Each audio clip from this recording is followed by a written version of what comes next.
Quarta carta à igreja de Tiatira. Apocalipse capítulo 2, versos 18 a 29.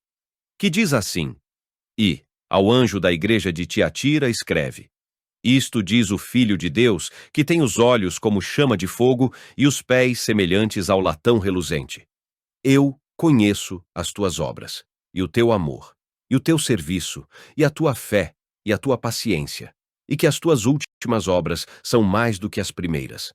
Mas tenho contra ti o tolerares que Jezabel, mulher que se diz profetiza, ensine e engane os meus servos para que se prostituam e comam dos sacrifícios da idolatria.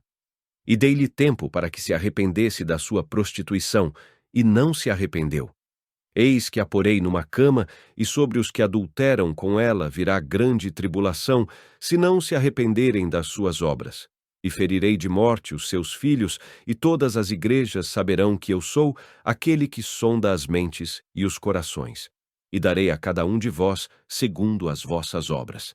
Mas eu vos digo a vós e aos restantes que estão em Tiatira, a todos quantos não têm esta doutrina e não conheceram, como dizem, as profundezas de Satanás, que outra carga vos não porei. Mas o que tendes, retende-o, até que eu venha. E ao que vencer e guardar até ao fim as minhas obras, eu lhe darei poder sobre as nações, e com vara de ferro as regerá, e serão quebradas como vasos de oleiro. Como também recebi de meu Pai, dar-lhe-ei a estrela da manhã. Quem tem ouvidos, ouça o que o Espírito diz às igrejas. A quarta carta para a Igreja de Jesus foi enviada para a igreja de Tiatira. Esta cidade foi fundada por Seleuco Nicanor, um dos 4 generais de Alexandre o Grande, que dividiram entre eles o império. A cidade foi habitada por colonos macedônios. Hoje, ainda existe a cidade com o nome de Aquisar.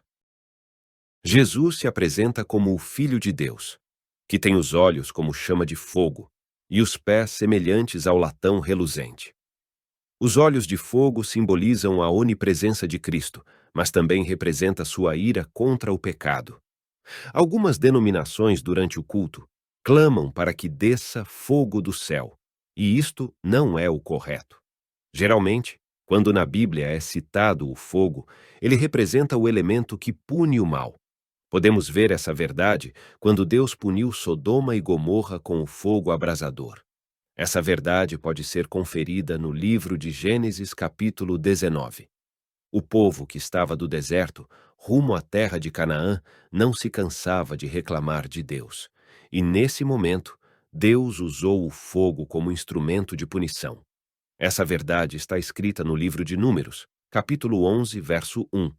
E aconteceu o que, queixando-se o povo, era mal aos ouvidos do Senhor.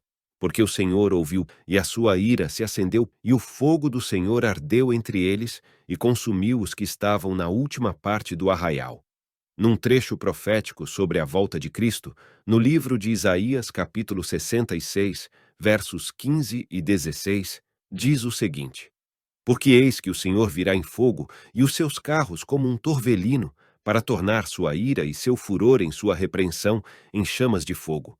Porque com fogo e com a sua espada entrará o Senhor em juízo com toda a carne, e os mortos do Senhor serão multiplicados. Todas essas passagens citadas mostram que o fogo representa a punição de Deus contra o pecado. O apóstolo Pedro diz que esse mundo será punido com fogo. Essa verdade está escrito na segunda carta de Pedro, capítulo 3, versículo 7.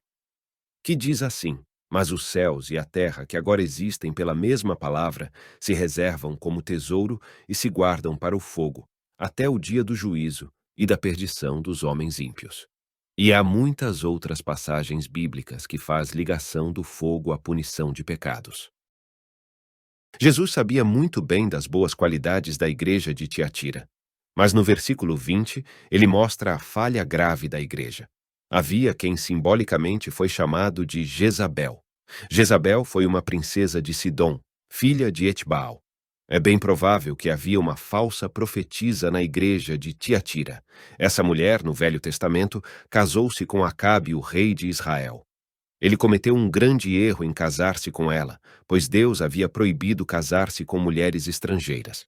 Essa verdade está escrita em Deuteronômio capítulo 7, versículo 3 a 4, que diz assim: Nem te aparentarás com elas. Não darás tuas filhas a seus filhos, e não tomarás suas filhas para teus filhos, pois elas fariam desviar teus filhos de mim, para que servissem a outros deuses, e a ira do Senhor se acenderia contra vós, e depressa vos consumiria. Jezabel trouxe os seus deuses para dentro da nação de Israel.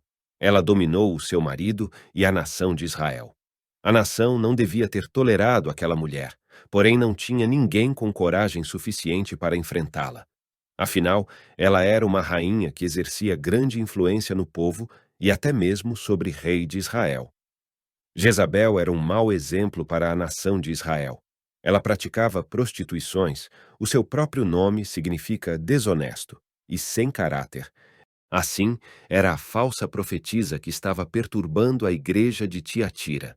Tinha as mesmas qualidades daquela rainha que fez a nação de Israel inteira sofrer. Jesus prometeu castigar a falsa profetisa de Tiatira. Contudo, ele é misericordioso e estava esperando que ela se arrependesse. Pedro disse ao povo o seguinte: Arrependei-vos, pois, e convertei-vos, para que sejam apagados os vossos pecados, e venham, assim, os tempos do refrigério pela presença do Senhor. Esta verdade pode ser conferida em Ateus capítulo 3, versículo 19. Porém, se ela não se arrependesse, Jesus iria colocá-la numa cama. Jesus não é o autor das enfermidades, pois a enfermidade é o resultado do pecado.